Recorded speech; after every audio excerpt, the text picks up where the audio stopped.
Hey everyone, Zach from thebarbellphysio.com and performanceplusprogramming.com, and today we're talking about my favorite exercises for improving lower back mobility.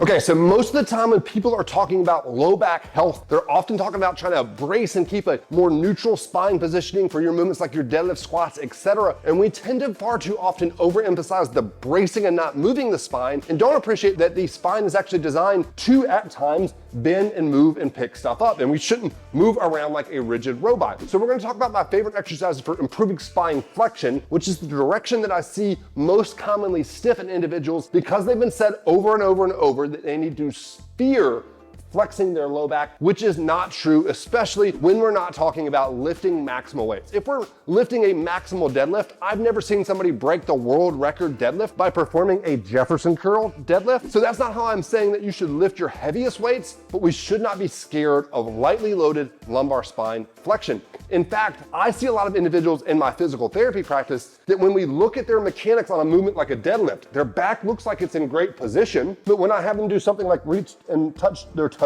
instead of their back being rounded through the entire spine, what I often see is individuals that don't have any low back rounding, only have upper back rounding. So their spine looks like this.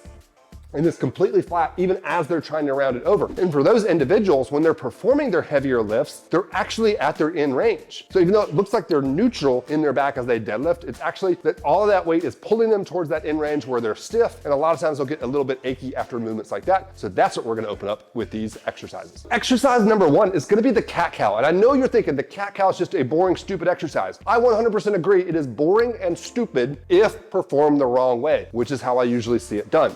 So most of the time when people are doing cat-cow, they're simply just rounding their whole spine, arching their spine. They're not doing that with any effort or intensity or focus, and that's the big differentiating factor here. So what I like to do instead is I like to take a resistance band and put it on somebody's low back, especially at like the areas where they're the stiffest. So if we did that standing forward bend again, and you notice that, okay, upper back rounded well, but low back didn't move at all, let's put that band where it doesn't move much, hold that down on the ground, and then I'm gonna really think of tucking my tailbone underneath me. So it starts with this, starts with that tailbone tuck, and I keep tucking my tailbone until everything slowly follows. And when I'm in this rounded position, I'm doing a crunch here. Then I release that, untuck my tailbone, and go into the arch position. But this should be hard. I want you to do a set of 10 of these where you're crunching so aggressively in this rounded position that you feel like your abs are gonna cramp. If they don't feel that way, if you don't feel like when you're done with a set of 10 that you've done a high rep set of crunches, then you haven't put the focus or intensity into that stretch to get what you need out of it. One variation of that I also really like is to get rid of the band. We do the same slow crunch. We're really focused on the abs staying engaged, then we keep them engaged and we rock back. And what you'll often find is as you rock back, those hips will pull you into just a little bit more low back flexion and make that a little bit more intense. So instead of just doing your standard non-focused cat-cow, use the band or do it with the rock back, but really emphasize those abs helping to pull you a little further into that. If you want another option for that, I also love doing that with cupping. So we get myofascial decompression, we put those cups on the low back just as some tactile feedback for where to move from. That's also a great option for upping your cat-cow game. Up next, I really love the Jefferson Curl. I think it's a great exercise for really opening up some lumbar spine flexion. It's great for that end-stage person that maybe has some previous radiculopathy, like nerve pain going down their legs, to restore that mobility later on in their rehab plan of care. So we're gonna talk through 3 progressions of the Jefferson Curl that I really like, because I think so often you need to slow this down so people can actually really understand what you want. The first one I really like is the wall Jefferson Curl. So we either get up against the wall or against the upright of a squat rack, feet are out in front of me a little bit, and then I think of tucking my tailbone underneath me so that my low back is flat on this upright. Then I'm gonna go chin down to my chest, and I'm gonna imagine peeling one little piece of my spine off the upright at a time. Same as the cat-cow here. As I start to get rounded more and more, I'm actively engaging my abs to pull myself a little further down. But what I really imagine doing the whole time is I imagine somebody's hand is sliding down this upright and their hand is slowly peeling me off the ground, and I go down all the way until it's just my butt being on the upright, and then I reverse directions and I work on just putting my tailbone up on the wall. And then I put 1 inch over that on the wall, then 1 more inch, and it's about that slow, controlled rounding up and down. Progressions on that. You can hold a weight in your hand as you do that. I also like for people that are a little stiffer, a little bit higher up in what we call the thoracolumbar junction, where your upper back and low back meet, feet, I like to get into that bottom rounded position and then add in this little rotation and side bend, and you'll really feel that hit that thoracolumbar junction area a little bit more if that's where more of your stiffness is from. So that's the wall Jefferson curl. And I typically like to start people there because it helps them understand that slow segmental movements a little bit more than the standard Jefferson curl. Once they've kind of mastered this, then we can move on. But so often what you'll find in the first few times you do this is that as you round your upper back, good, and then all of a sudden you're like, oh, instead of it being like 1 inch at a time, all of a sudden like 6 inches of your spine came off the wall at once. That's your key that you need to spend a little bit more time on the wall version of getting that tactile feedback of only peeling a little bit off at a time. Once you've got that mastered, we're gonna move on to 2 versions of the more traditional Jefferson curl. So I'm gonna show the traditional Jefferson curl first, and then another variation of it that I really like that I think is a little easier for some athletes to perform.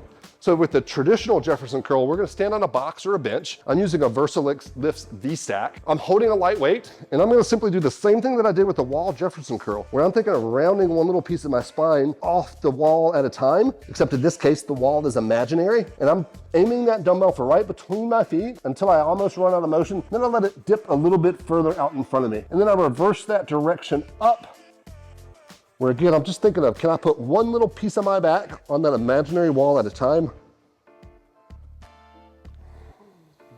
And that's your standard Jefferson curl. I love that movement for so many different reasons. It's sub-maximal loading of the spine and flexion so that when you go and do movements that take you out of neutral, you're prepared. So think of what so many people say in terms of when they hurt their back. I go to CrossFit twice a week. I'm used to deadlifting all the time. I could deadlift 400 pounds, but I went and picked up a pin off the ground and I blew my back out. I think it's so often because we only focus on that neutral spine positioning that we expose ourselves by being weak out of position. And this is one way to get some sub-maximal loading out of neutral spine position. The difficult part about the Jefferson curl though, is that we have to focus so much on that rounding up and down that sometimes it's just a bit of a mental hurdle. Like it's a lot of concentrated effort, and sometimes you just want things to be a little simpler. Maybe you just want a day where you're not having to work so hard, but you still want to get a good stretch. So for that, I prefer the reverse Jefferson curls. So I'm going to keep my weight down on the ground here and drop down into the bottom of a squat. I'm going to let my back round as much as possible. I really try to imagine that I'm a dog going to the bathroom first thing in the morning in that kind of dog pooping position. I'm going to hold on to that weight, or I could hold on to the edges of the box if they had a good lip to it. And then I'm gonna simply exhale